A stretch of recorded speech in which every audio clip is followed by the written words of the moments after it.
Cancer நோயால் பாதிக்கப்பட்ட அந்த தமிழ் சினிமா மிக முக்கியமான நடிகை மருத்துவமனையில் ஏற்பட்ட பரிதாபம், வெளியான அதிர்ச்சி தகவல்கள். தமிழ் சினிமாவில் வானவில் அப்படிங்கிற திரைப்படத்தின் மூலமா நடிகையா அறிமுகமானவங்க நடிகை அபிராமி. இவங்க தமிழ் சினிமா நடிக்கிறதுக்கு முன்னாடியே மலையாளத்துல ஒரு சில டிவி சேனல்களை தொகுப்பாளினியா ஒர்க் பண்ணியிருக்காங்க. அப்படி அவங்களுடைய அந்த தொகுப்பாளினி பணியில அபிராமி பண்ண சில விஷயங்கள் நிறைய பேருக்கு பயங்கரமா பிடிச்சி போச்சு.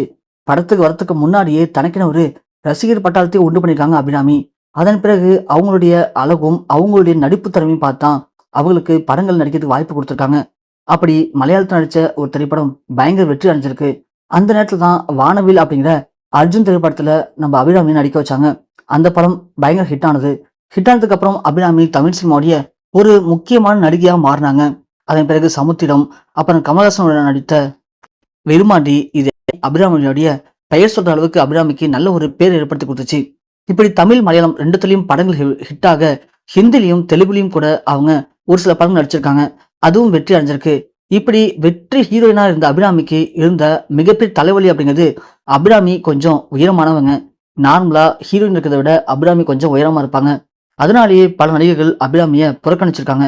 ஏன்னா அபிராமி நடிக்கிறது ஓகே தான், ஆனா அபிராமி கொஞ்சம் உயரமா இருப்பாங்களே, நாம அவங்க கூட நடிக்கும்போது நாம அவங்கள விட குட்டியா தெரியும், அதனால அது செட் ஆகாது அப்படின்னு பல இயக்குநர்கள்ட்ட பல நடிகர்கள் அபிராமியை வேண்டான்னு சொல்லி அபிராமிய புறக்கணிச்சிருக்காங்க.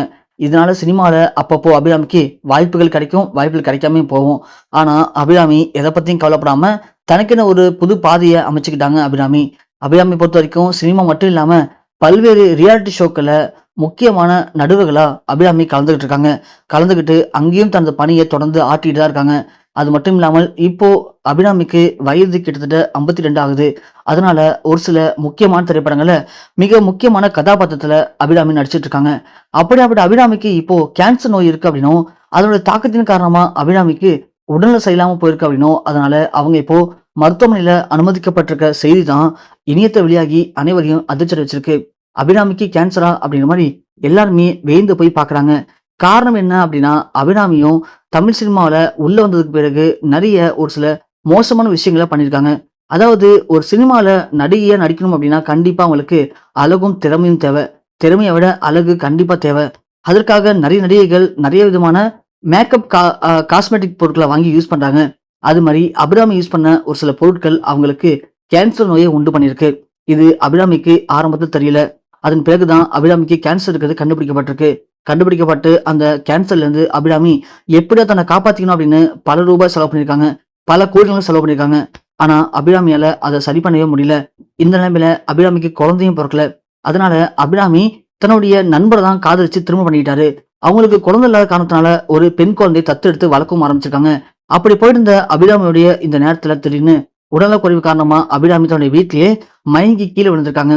உடனடியாக அவருடைய கணவர் அபிராமியை பார்த்து ரெக்கவர் பண்ணி கொண்டு வந்து ஹாஸ்பிட்டலே அனுமதிச்சிருக்காங்க.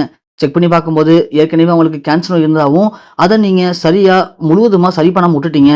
அதோட விளைவால் தான் இன்னைக்கு அபிராமிக்கு உடல்நல சரியில்லாம போயிருக்கு அப்படின்னு மருத்துவர்கள் கூறியிருக்காங்க. அதன் பிறகு அபிராமிய உடனடியாக ஐசியூல அனுமதிக்கப்பட்டு அவங்களுக்கு தேவையான சிகிச்சைகள் எல்லாமே அளிக்கப்பட்டிருக்கான். ஸோ இந்த புற்றுநோயை குணப்படுத்துறதுக்கான மிக முக்கியமான ஒரு மருத்துவரை வெளிநாட்டிலிருந்து வர வைக்கிறதுக்கான ஏற்பாடுகளும் பண்ணப்பட்டிருக்கான். ஸோ அந்த டாக்டர் வந்து அபிராமியுடைய கண்டிஷன் எப்படி இருக்கு, இப்போ அடுத்து என்ன பண்ணலாம், உயிரை காப்பாற்ற முடியுமா முடியாதா அப்படிங்கிற மாதிரி அவர் சொல்லக்கூடிய விஷயங்கள் தான் இனி அபிராமியுடைய வாழ்க்கையை டிசைட் பண்ண போகுது அப்படின்னு மருத்துவர்கள் கூறியிருக்காங்க. அபிராமி குடும்பத்தினர்கள் மட்டும் இல்லாம தமிழ் சினிமா திரைப்படங்கள் ரசிகர்கள் எல்லாருமே அபிராமிக்கு ஏற்பட்ட இந்த சோகமான விஷயத்தை பத்தி பயங்கரமா அதிர்ச்சியிலையும் சோகத்திலையும் மூழ்கியிருக்காங்க.